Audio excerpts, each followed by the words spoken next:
Padre, y del Hijo, y del Espíritu Santo. Amén. Dios te salve María, llena eres de gracia, el Señor es contigo. Bendita tú eres entre todas las mujeres, y bendito es el fruto de tu vientre, Jesús. Santa María, Madre de Dios, ruega por nosotros pecadores, ahora y en la hora de nuestra muerte. Amén.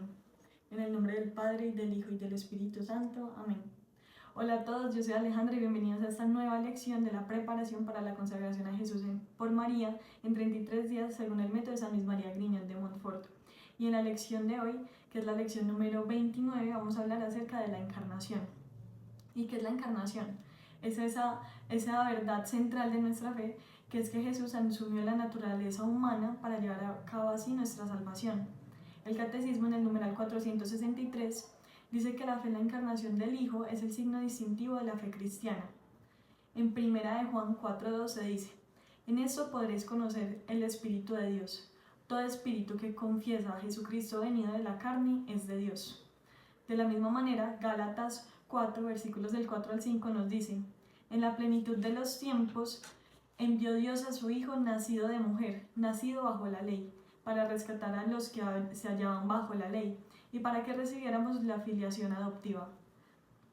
Entonces Jesús, ¿por qué se encarnó? Porque quiso Dios mismo asumir en la segunda persona de la Santísima Trinidad la naturaleza humana.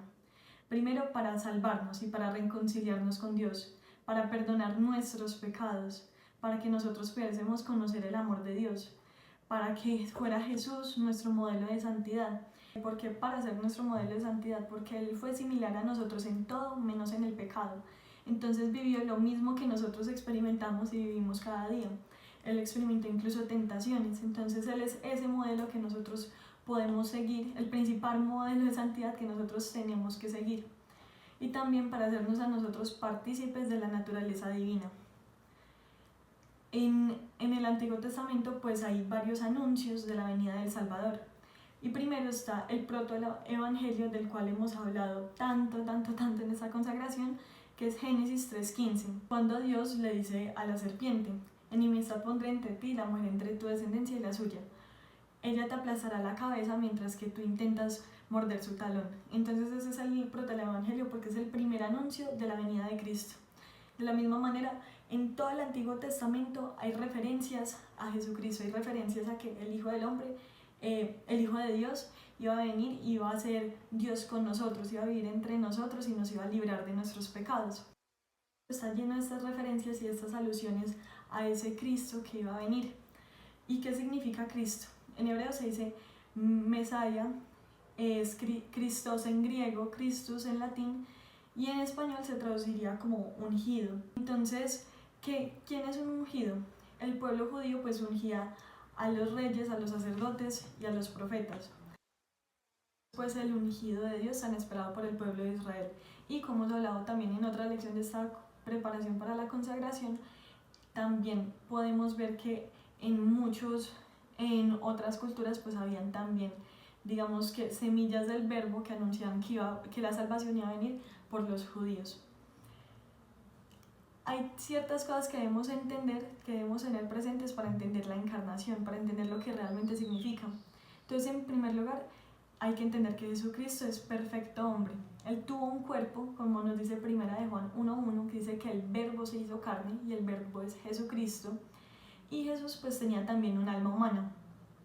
Eso lo podemos ver en escenas como en Juan 11:35, cuando se dice que Jesús llora cuando muere su amigo Lázaro. Además, Jesús también es perfecto Dios. Eso lo vemos porque hay muchos pasajes en los que Él se hace igual a Dios. Y también hay otros pasajes en la Biblia en donde se nos dice explícitamente que Jesús es Dios. Entonces, por ejemplo, en Juan 10:33 y en Juan 5:18 se dice que a Jesús lo querían apedrear y lo perseguían porque Él se hacía a sí mismo igual a Dios. De la misma manera, Él se atribuye superioridad sobre la ley y sobre el templo. La superioridad sobre el templo la asume en Mateo 12:6. También se hace superior a Jonás y a Salomón. Eso lo hace en Mateo 12, versículos 41 y 42. Y se hace además superior a los ángeles en Mateo 24:36. Jesús también, como hemos visto, Él perdona pecados en su propio nombre. y se nos habla de este milagro que él hace para demostrar que el Hijo del Hombre pues tiene potestad para perdonar pecados. Y en Lucas 7, versículos del 48 al 50, se preguntan quién es este que hasta perdona pecados. Y Jesús también habla de una manera que nos muestra que él tiene la autoridad de Dios. Por ejemplo, en el sermón de la montaña, pues él dice varias veces: se os ha dicho esto, pero yo os digo esto. También en Juan 5, 22, él dice que el juicio se le es dado al Hijo. Y además él impone preceptos que solamente Dios es el que los puede exigir. Él dice: creed en Dios, creed también en mí. Él dice que lo debemos amar por encima de todo, que debemos dar incluso nuestra propia vida por él. En Lucas 9:24 o en Mateo 10:37. Él también dice muchas otras cosas. Aquí les estoy dando muchas citas bíblicas, pero es para que ustedes también las tengan y las puedan profundizar. En Juan 5:17 dice que él trabaja de la misma manera del Padre. Él también nos dice que si se lo conoce a él, pues se conoce también al Padre. Por ejemplo, cuando Felipe le dice: Señor, muéstranos al Padre, y él responde: Felipe, hace tanto tiempo que me conoces y aún hace tiempo que estás conmigo y aún no me conoces. El que me ha visto a mí ha visto al Padre.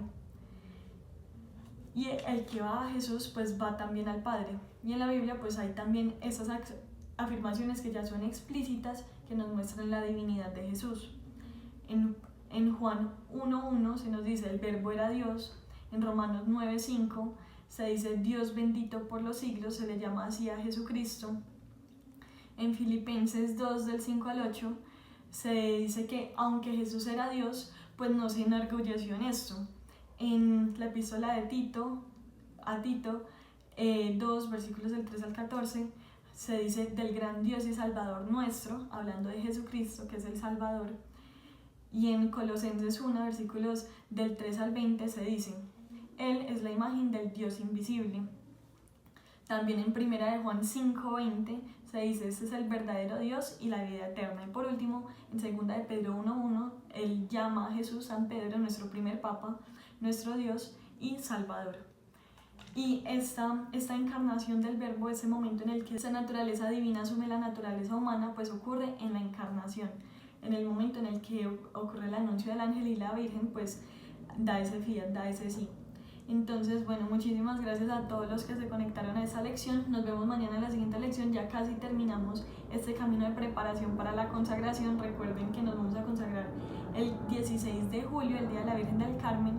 Y la práctica por la lección de hoy es que van a leer la oración que les voy a dejar en la descripción, que es la oración de consagración de San Luis María Griñón de Montfort. Entonces, muchísimas gracias a todos los que se conectaron y nos vemos mañana.